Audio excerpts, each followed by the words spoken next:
My name is Sandra Blake, and I never thought I'd be telling this story. Have you ever felt like the people you trusted most slowly erased you? Not all at once, but little by little. Until one day you realized you didn't even exist in their version of family. For me, it wasn't just a lost invitation to a dinner. It wasn't just my name missing from a plaque. It was deeper. It was waking up one morning and realizing my entire place in the Blake family had been replaced, quietly and deliberately, by my own sister. It started on a warm Saturday in April, the kind of spring day in Savannah, Georgia, where the air feels heavy but comforting, and the azaleas bloom so brightly they almost hurt your eyes. I had been driving home from a client meeting across town when something caught my attention. I slowed the car as I turned onto Magnolia Lane, the street where my parents had lived for over 30 years. Their white colonial house with its wraparound porch and navy shutters had been the backdrop of my childhood. Birthdays, Sunday cookouts, Christmas mornings. I could close my eyes and still hear the squeak of the porch swing and the faint sound of Dad's old radio humming classic jazz. That's why the sight in front of me hit harder than I expected. Cars lined both sides of the street. Balloons in gold and white bobbed on the mailbox.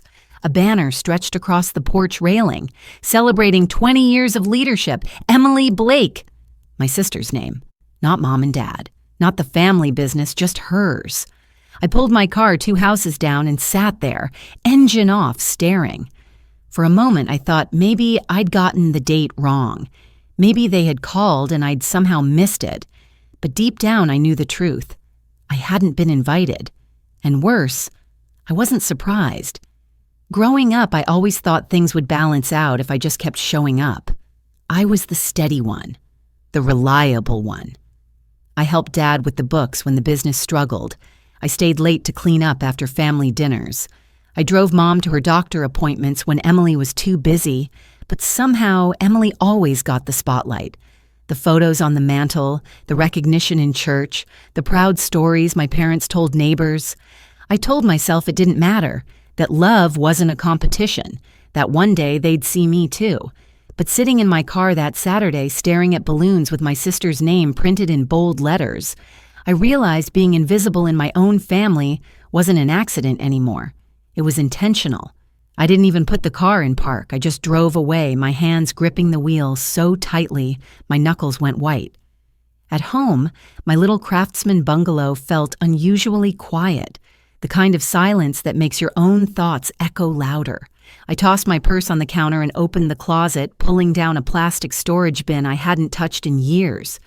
Inside were old keepsakes, yellowed report cards, faded Polaroids, ticket stubs from high school games.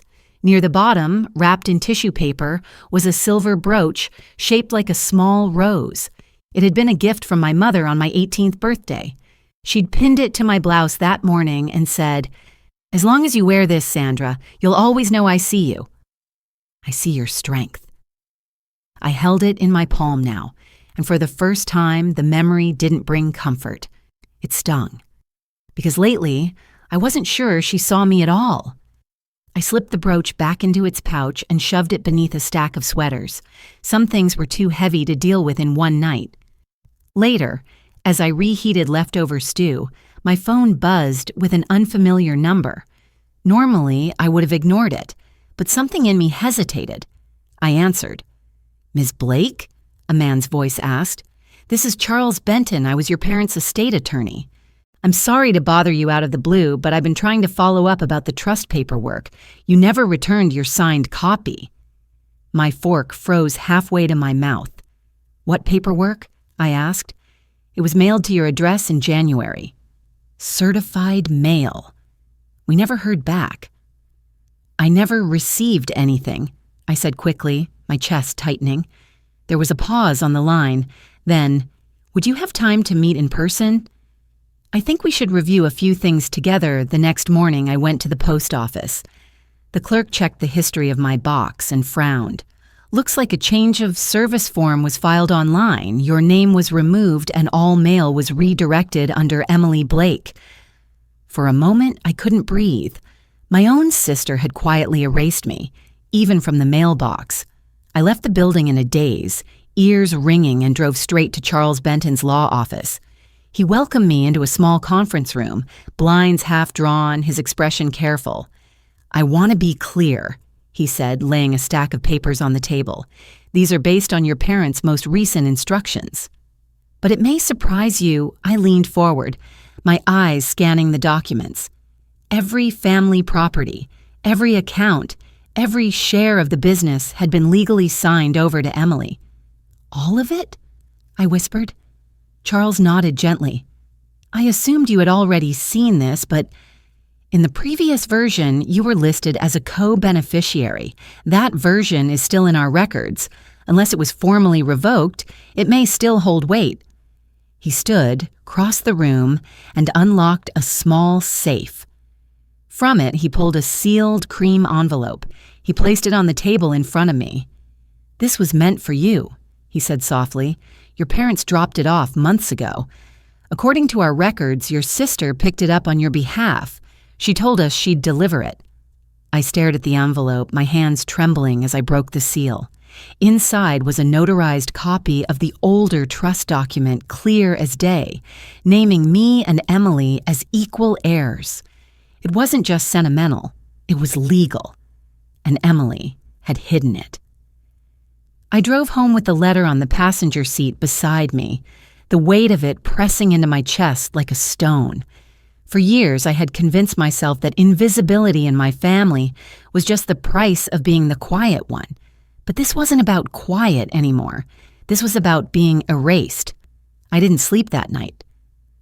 The letter from Charles Benton's office lay open on my kitchen table, edges curling from how many times I had unfolded and refolded it. Every time I glanced at my name written clearly, Sandra Blake, co-beneficiary, a mix of anger and grief swelled in me. How could my own sister hide this? How could my parents sign everything over behind my back? By dawn, I had already made coffee and sat at my laptop. I logged onto the Chatham County Clerk's portal and searched my parents' address. The results hit like a hammer.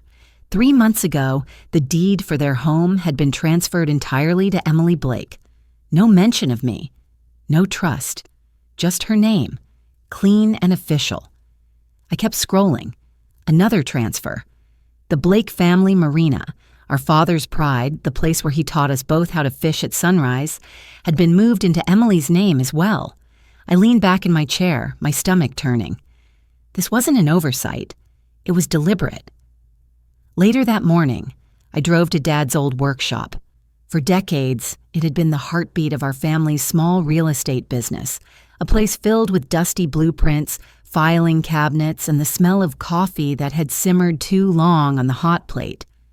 When I pushed the squeaky door open, Dad was there, hunched over a stack of invoices. He looked up, surprised but not exactly warm. "Sandra," he said flatly, like my name was an afterthought. "Didn't expect you?" I glanced at the wall behind him. A wooden plaque hung there, one I had designed years ago to honor our family's beginnings. It used to list 4 names: Mom, Dad, Emily, and me. Now there were only 3. Mine was gone. My throat tightened. "You updated the plaque?" I asked. Dad didn't look up from his papers. "Emily's been helping more lately." "She's earned it, I repeated, tasting the bitterness in the words. I wanted to scream. Instead, I bit down hard on the inside of my cheek and walked out before I said something I couldn't take back. Back at home, I couldn't sit still. I pulled out a notebook and started writing numbers. The $14,200 I loaned them during the housing crash. The $9,000 roof repair I paid for when a hurricane tore through town. The property tax bill in 2020 I covered without complaint. In total, over $60,000 I had poured into family emergencies. Every time, Mom had called it a favor. Now I realized those favors came with no recognition, no voice, no seat at the table. The following week, I returned to the clerk's office to request full property records. A clerk slid a folder across the counter, her expression neutral. Inside, I found something that made my chest clench. One of the quitclaim deeds, transferring the Blake Marina to Emily, had my father's signature on it, but the date didn't match reality. The form was notarized the same week Dad was in the hospital recovering from gallbladder surgery. I remembered sitting with him, holding his hand while he dozed off under morphine. There was no way he signed anything that week. The signature looked close, but not right. The slant leaned too far, the loops on the B were too neat. I didn't need a handwriting analyst to confirm what my gut already knew. It was forged. That night, I drove out to Tybee Island, where my father's retired business partner, Martin Green, still lived. Martin had always been like an uncle to me. Fair, calm, steady. When I explained what I'd found, he studied the document silently, then exhaled slowly. "Sandra, your father set up a contingency trust years ago," Martin said. "He told me about it after his first surgery. It was designed to protect you if anything shady happened with the estate. If a signature was proven forged or assets mishandled, the trust would activate in your name." My heart skipped. "Are you sure?" Martin nodded. "I haven't seen it in years, but I know it exists. If you can prove forgery, you may not just stop Emily. You may gain legal control of a large portion of the estate." I sat there staring at the papers in my lap, my pulse racing. All these years of being overlooked, ignored, erased. And suddenly, there was a chance to reclaim not just what was mine, but the truth itself. Back home, I scanned every page of evidence and stored it in a password-protected folder labeled Blake Records. Then I called Catherine Doyle, a local attorney I once worked with on a housing nonprofit. She agreed to meet the following afternoon. When I showed her the deeds, her brows knitted. "This signature is questionable. You'll need an expert." "I've already contacted a handwriting analyst," I said quietly. "I don't want to go to court yet. But I want to be ready." She gave me a small, approving nod. "That's wise. Sandra, you're not just fighting for property, you're fighting for your place in this family's story. Don't forget that."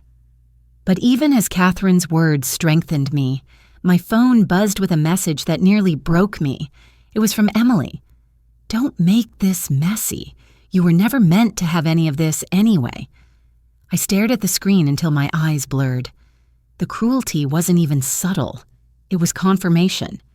For years, I had thought invisibility was a mistake, but this text told me otherwise. They hadn't forgotten me. They had erased me, on purpose. I spent the next days gathering more evidence. I uncovered old voice messages of Mom praising Emily for taking on all the sacrifices that were actually mine. I found bank transfers showing payments I had made directly toward the business mortgage. I even pulled up emails where Emily had requested records in my parents' name, signing off as though she were me. Each piece was another brick in the case I was quietly building, but it wasn't just about documents. It was about moments. The Christmas. I skipped a trip so I could buy Dad new tires. The time I sold my camera to help Emily pay a lawyer after her DUI. The Toyota I bought for Mom after surgery, which she later told church friends Emily had gifted. They had taken not just my money, but my credit, my sacrifices, my place. By Friday, the handwriting analyst sent me his report. His conclusion was stark. The signature on the Marina deed shows clear deviations and is highly unlikely to have been written by the same individual who signed previous documents under Richard Blake. It was the proof I needed. I saved the file, slid it into my growing folder, and exhaled. For the first time in years, the weight on my chest began to shift. Not gone, but lighter. Because this wasn't just about money, it was about dignity, and I wasn't going to let them erase me anymore. Sunday afternoon, my phone buzzed with a short message from Emily. "Mom wants brunch tomorrow. Neutral ground. Stonebridge Cafe at 11. Don't bring drama." I read it 3 times. Neutral ground. As if we were business rivals, not sisters. I typed back one word. Fine. But I wasn't going for peace. I was going for clarity. The next morning, I drove to Stonebridge Cafe. a polished little restaurant with glass walls and overpriced coffee. It was the kind of place people chose when they wanted to be seen: bright lighting, white tablecloths, cheerful waiters who never let the water glass sit empty. Through the window, I spotted them already seated. Mom in a coral blazer, Dad in a pressed shirt he hadn't worn in years, and Emily, perfectly styled, her smile already on display for anyone watching. When I walked in, Emily rose first. "Sandra," she said with that practiced warmth, air kissing the space near my cheek. "Glad you could make it." I gave a half smile and sat. The server poured coffee. Conversation began light: weather, church announcements, a neighbor's garden. But every topic, every turn, Emily led. She gestured gracefully, dropped hints of her new charity work, spoke like she'd been groomed for the stage. Then Mom leaned across the table, her hand brushing my wrist. "Sandra, sweetheart," she said softly, "you'll understand one day. We didn't want to burden you with all the property and business matters. You've always been more sensitive." That word again, sensitive. The polite dismissal. The excuse they'd used all my life to justify giving Emily everything. I set down my coffee spoon and met Mom's eyes.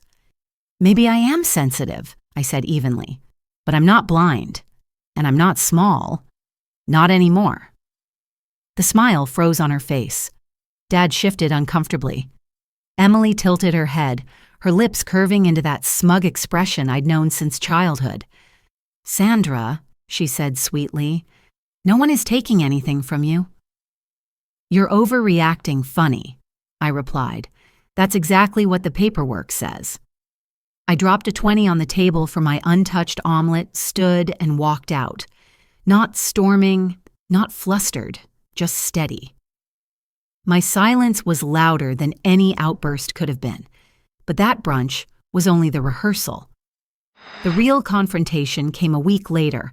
I arrived at my parents' house on a warm April afternoon.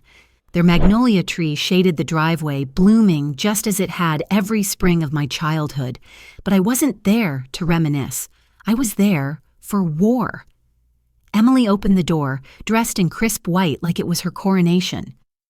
"We're waiting in the living room," she said smoothly, stepping aside. Inside, the room had been staged like a tribunal. Dad in his recliner, arms crossed. Mom perched on the couch, hands folded neatly.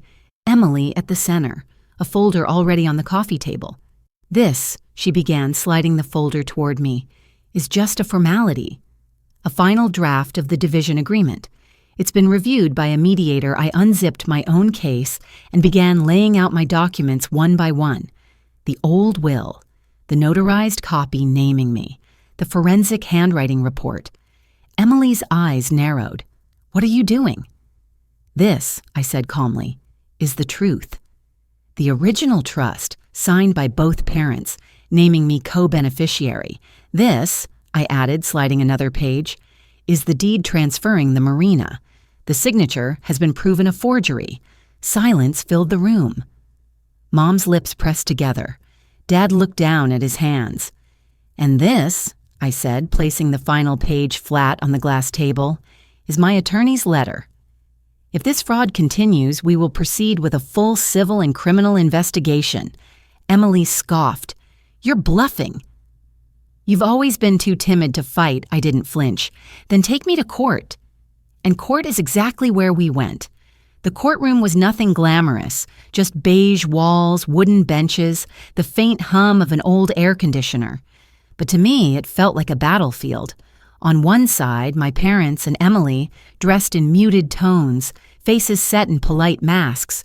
On the other, me and Catherine Doyle, my attorney, calm and prepared. The judge called the session to order. Catherine stood, her voice sharp and precise. Without preamble, she played an audio file. Through the speakers came Emily's voice, laughing. "Sandra won't check. She's too naive. She just wants love, not paperwork." Then Mom's voice chimed in.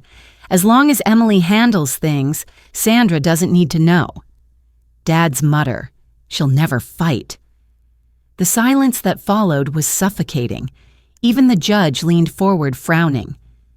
"This recording has been authenticated," Catherine said calmly. Emily shot to her feet. "That's taken out of context." "Sit down, Ms. Blake," the judge snapped. "This court does not tolerate theatrics." I didn't look at Emily. I didn't need to. The truth was no longer just my burden. It was on record. But the final blow came not from me, but from my grandfather, years after his death. From my folder, I produced an older document. This clause, I explained, was written into the original family trust. It grants me veto power over any asset transfer before I turn 40. The judge raised an eyebrow. "And when is your 40th birthday, Ms. Blake?" 2 days from now." The judge nodded, adjusting his glasses. "Then, as of that date, no property transfer can proceed without your express consent. Effective immediately, all contested assets are frozen, pending review." The gavel struck. Emily's smirk collapsed. Mom's face went pale. Dad rubbed his forehead like he could erase the room. I stood gathering my documents. My palms weren't sweaty. My knees didn't shake. I had spent a lifetime being invisible.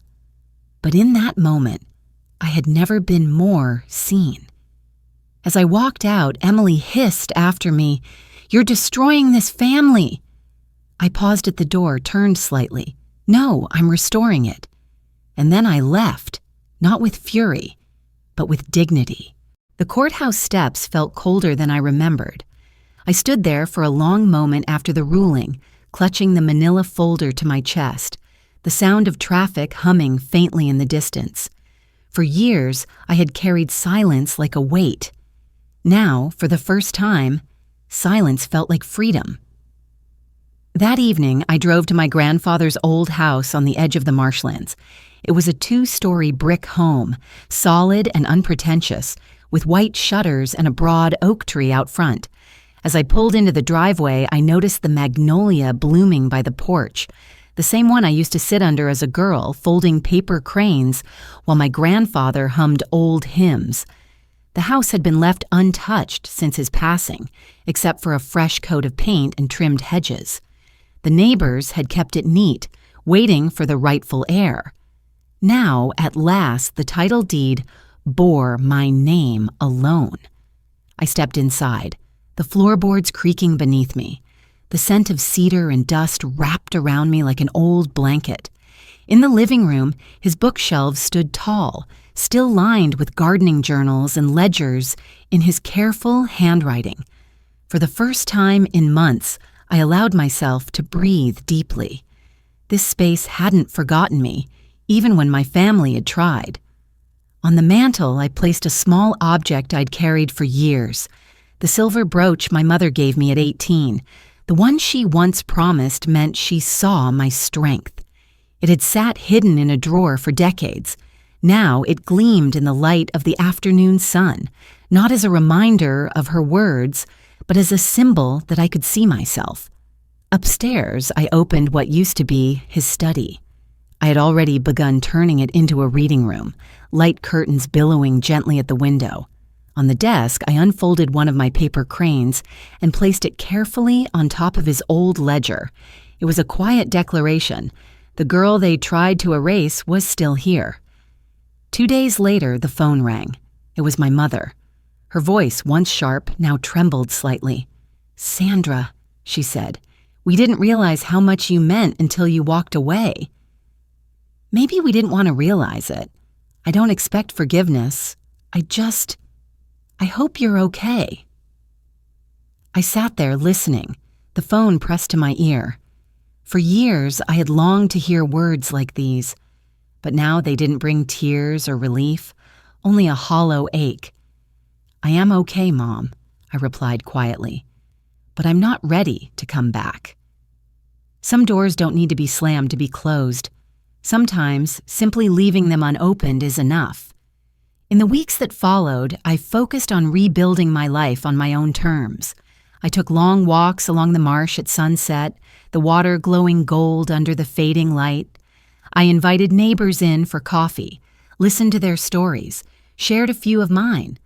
Slowly, the house filled with warmth again. Not the chaotic warmth of forced family gatherings, but a gentler, steadier kind. One afternoon, Mrs. Alden, the neighbor from 2 houses down, handed me a weathered envelope. "Found this tucked in the old church mailbox," she said. "Looks like it's been waiting a while." My heart skipped when I saw the handwriting, my grandfather's. I opened it carefully. Inside was a letter, dated just 5 days before he passed.